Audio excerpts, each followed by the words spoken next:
Usted está escuchando Cabildeo Digital.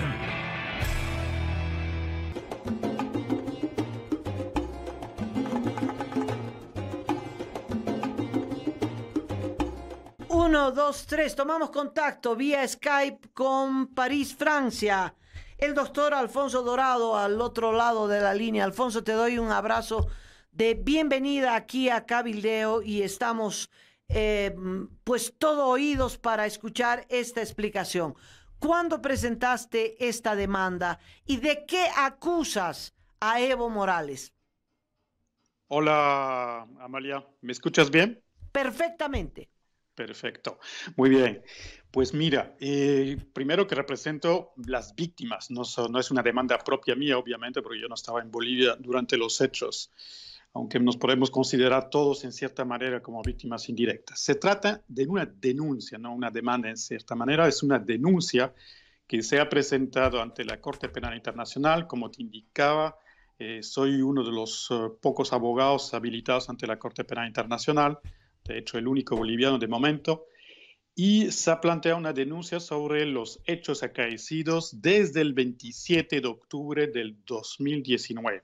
Es decir, no después de la renuncia, sino ya antes. Considero que los hechos ya que van a constituir o que van a ser tipificados luego como crímenes de lesa humanidad han empezado a partir de la declaración y la orden y la instrucción de Evo Morales en Sicaya de cercar a las ciudades, de interrumpir los alimentos y el acceso al agua. Luego, tras precisamente este hecho del 27 de octubre, planteé una proposición acusatoria, pero no ante la Corte Penal Internacional en su inicio, fue ante el fiscal general del Estado boliviano, similar aparentemente a otra denuncia que había planteado también al mismo tiempo una senadora, Eva Carmen González, si no me equivoco, y que fue rechazada 5 días después. Bueno, me acabo de enterar hace un par de días, porque la habían notificado en tablilla y no por correo electrónico como lo había solicitado y como lo permite la ley del Ministerio Público. Entonces rechazó esa primera proposición acusatoria que estaba fundada en la ley 044 de enjuiciamiento de presidente y vicepresidente de altas autoridades de Bolivia.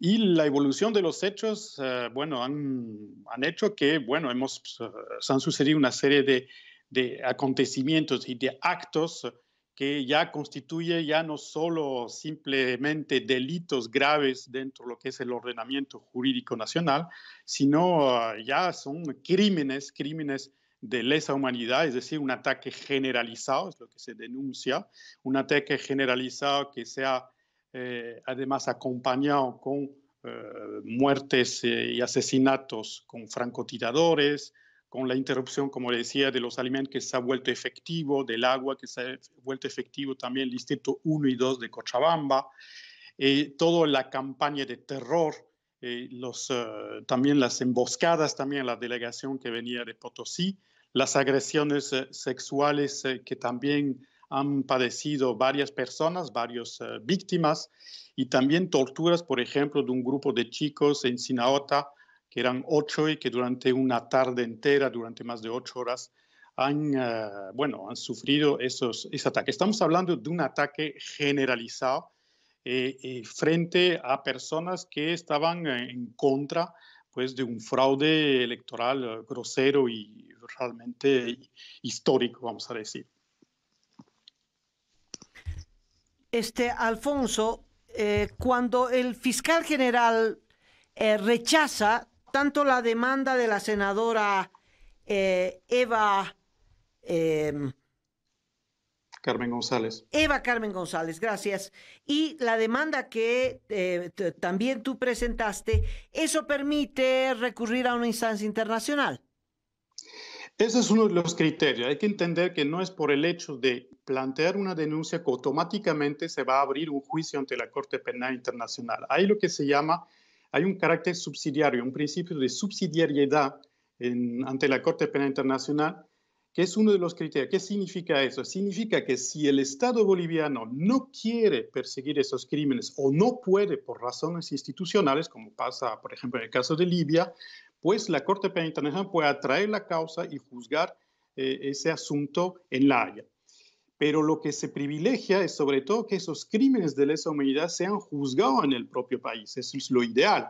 Entonces, ese es el principio de subsidiariedad que hay que entender. Ahora, al plantear esa denuncia, tiene un objetivo que es y lo digo claramente, es que hay una espada de Damocles sobre la cabeza del fiscal general del Estado boliviano, porque si él demuestra, y el sistema judicial en su conjunto, es decir, el Poder Judicial y la Fiscalía, no demuestran esa voluntad de perseguir los crímenes de lesa humanidad, entonces va a activar esta denuncia que se acaba de plantear y que ha sido registrada, acabo de recibir hace unos minutos la confirmación y su registro, se puede activar ese principio de subsidiariedad y abrirse un examen preliminar, que es la primera fase dentro de ese largo camino que es hacia el juzgamiento ante la Corte Penal Internacional en La Haya, y luego una investigación.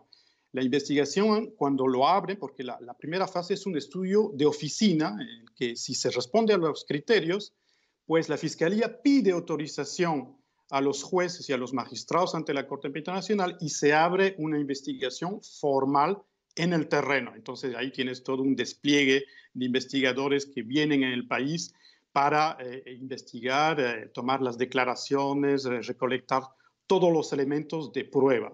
Yo he presentado con esta denuncia y con las víctimas que me han proporcionado los primeros elementos de prueba, 18 videos y 51 elementos de prueba escritos, entre los cuales, sobre todo, testimonios también periodísticos, es muy importante en ese tipo de casos, que permiten justamente demostrar, primero, que estamos bien frente a un crimen de lesa humanidad, también demostrar que se han reunido una serie de condiciones, como el hecho de que, bueno, Bolivia ha ratificado el Tratado de Roma, y ese es un punto muy importante, sabiendo que el Tratado de Roma de la Corte Penal Internacional ratificado por Bolivia es una norma de rango constitucional, porque es parte del bloque de constitucionalidad, lo que significa que tiene que aplicarse con preferencia, incluso en la persecución del delito. Así que lo que pasa con el fiscal general puede que no se demuestre suficiente voluntad porque es un poco errático. Primero porque rechaza esa proposición acusatoria, diciendo que no pasa nada. Acá en Bolivia, hasta el 8 de noviembre que notifica, no pasó nada. ¿No? Lo de los francotiradores, interrumpir, reunirse en Sicaya con el CONALCAM para de manera operativa interrumpir los alimentos y el acceso al agua, no le parece ser al fiscal general un delito. Sin embargo, cuando cambia, hay la sucesión constitucional, pues cambia de repente de comportamiento y sí hay aparentemente, no tengo el elemento conmigo en todo caso, aparentemente hay una acusación por terrorismo, sedición y alzamiento armado contra el señor Evo Morales. Pero a mí, hasta donde yo sé, no es por crímenes de lesa humanidad, simplemente delitos. Aquí estamos hablando de crímenes de lesa humanidad, es del derecho penal internacional. También hay que tomar en cuenta dentro de ese elemento de la voluntad del fiscal general esas consignas que hubieron también durante los hechos, después del 27 de octubre, como recordarás, hubieron consignas a ciertos fiscales, se les apartaron cuando aprendieron a mineros que usaban dinamita. Y esa orden, aparentemente, porque eso es lo que refieren algunos fiscales, es que venía esa instrucción, esa consigna desde Sucre. Bueno, habrá que verificar si es totalmente cierto o no, pero bueno, para que lo digan otros fiscales es bastante preocupante y eso demuestra también ese problema que tiene el Poder Judicial en Bolivia, es siempre de estar en función a quién está ocupando el cargo en el órgano ejecutivo, en el Poder Ejecutivo.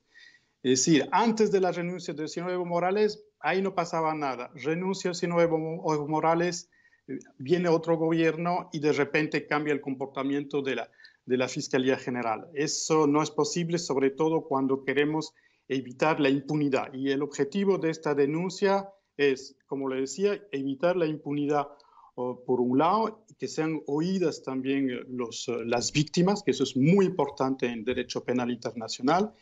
Y es un test del sistema judicial, a ver si somos capaces primero de poder juzgar estos crímenes de lesa humanidad dentro de nuestro ordenamiento jurídico. Y como le decía, el Tratado de Roma es ley, es norma con rango constitucional dentro de nuestro ordenamiento jurídico nacional.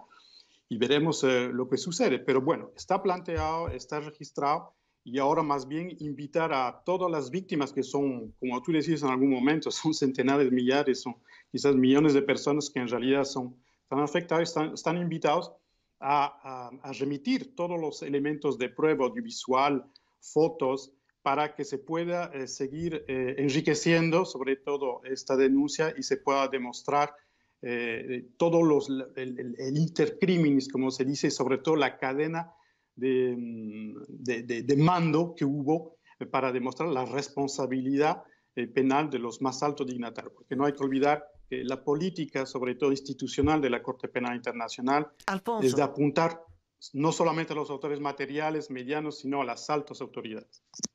Alfonso, dos preguntas más. Esta, ¿en qué sustentas una denuncia de crímenes de lesa humanidad? ¿Cuáles son los crímenes de lesa humanidad que Evo Morales habría cometido?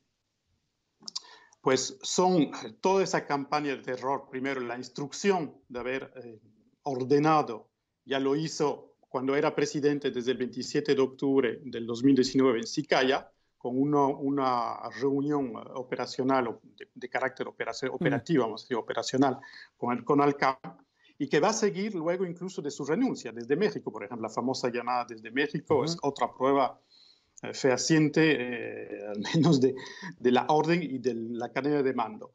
Acá se trata de crímenes de lesa humanidad, de un ataque generalizado que se acompaña de delitos y de actos múltiples, como son los asesinatos. Tenemos gente que está ligada al partido del señor Evo Morales, con francotiradores, lo que supone una determinada forma de organización y de planificación, que es bastante grave. La tortura, como te decía, de ciertas personas que han sufrido a su vuelta de Sinaut, hay un grupo de jóvenes, los francotiradores durante las emboscadas de la delegación que venía de Sucre y Potosí, las agresiones sexuales, que eso está también tipificado como crímenes de lesa humanidad. Son todo ese conjunto de actos múltiples con conocimiento de los autores que va a permitir tipificar que estamos frente a crímenes de lesa humanidad. Bueno, para la Fiscalía apreciarlo, ¿no? Obviamente. Cuando la denuncia que usted presentó, que ya está registrada oficialmente en la Corte Penal Internacional de La Haya, ¿cuándo esa denuncia se convierte en demanda? Bueno, la denuncia no se convierte en demanda. La denuncia está hecha y si se pone a conocimiento los hechos de la situación, como se dice, de Bolivia, a la Fiscalía, porque es la Fiscalía de la Corte Penal Internacional, hay que precisarlo, que es la que lleva la acción pública internacional en materia penal, y ella es la fiscal que tiene que estudiar si existen suficientes elementos para decir, bueno, es que, por ejemplo, como le decía un poco antes, si primero estos actos múltiples constituyen o no crímenes de lesa humanidad. Bueno, he escuchado por ahí que se trataba más de genocidio. Yo no estoy muy de acuerdo, yo estoy más en la línea de crímenes de lesa humanidad. Segundo, tienen que ver si se cumple, para empezar, si es crimen de lesa humanidad, y segundo, ver si se cumplen las condiciones, como le decía, es que Bolivia ha ratificado o no el estatuto de la Corte Penal Internacional. Es el caso, lo ha cumplido, se reúne esa condición, y sí, como le decía, otro criterio, si dentro del sistema judicial interno se está persiguiendo el crimen de lesa humanidad o no, si existe la voluntad del Estado o si no existe la voluntad. O sea, otra cosa puede ser que exista voluntad, pero no existen las posibilidades institucionales, que es lo que ha pasado, por ejemplo, en Darfur o Libia, ¿no? Que son casos ya conocidos. En otras palabras, es la Fiscalía de la Corte Penal la que determina si abre demanda o no abre demanda. Si abre la investigación, no es una demanda, la investigación, el estudio preliminar y luego la investigación formal en el terreno, sobre el terreno. Después y luego de se esto, formula la acusación. Recién después de esto hay una acusación, una demanda. Así es, bastante largo, es un procedimiento bastante largo, sí. Y es importante por eso recabar lo máximo de elementos de prueba hacer obviamente la selección de estas pruebas y que sean cualitativamente interesantes para sustentar precisamente esta denuncia. Alfonso, ahora, lo bueno sería bien, he escuchado que también el Estado quizás va a presentar una demanda, esa es otra de las vías en que se puede también presentar y solicitar que se abra un examen preliminar y luego una investigación formal. Es el propio Estado boliviano que lo puede hacer y ojalá lo hagan también. Para terminar, Alfonso, esta denuncia está sustentada. Tú dabas algunas cifras, se me pasó. ¿Cuántos videos presentaste y cuántas? 18. 18 videos. 18 y 51 pruebas escritas. De momento. Está muy bien, muy bien.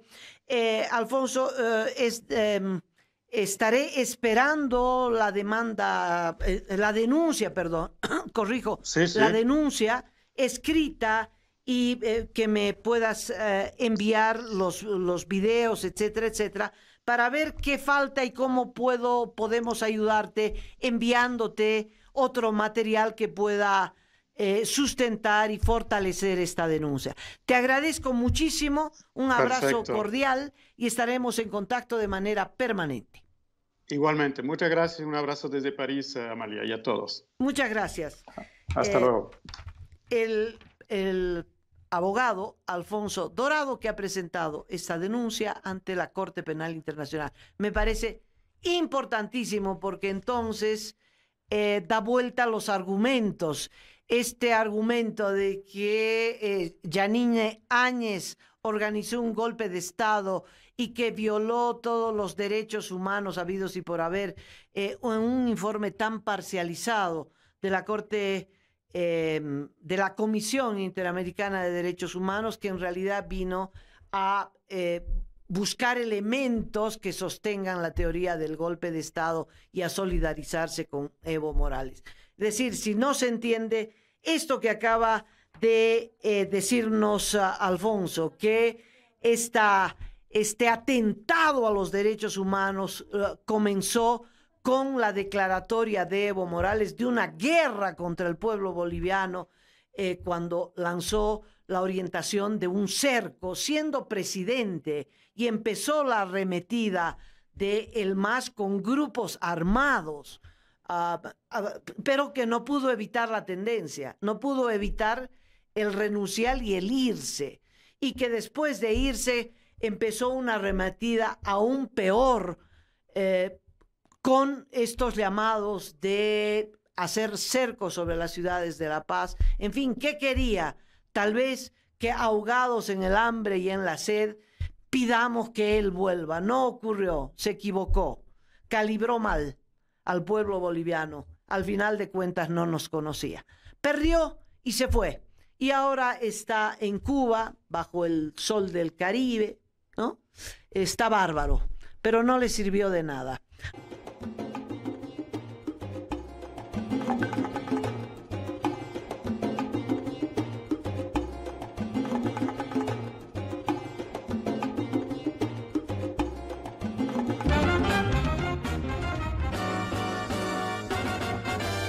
Usted está en compañía de Radio Cabildeo Digital.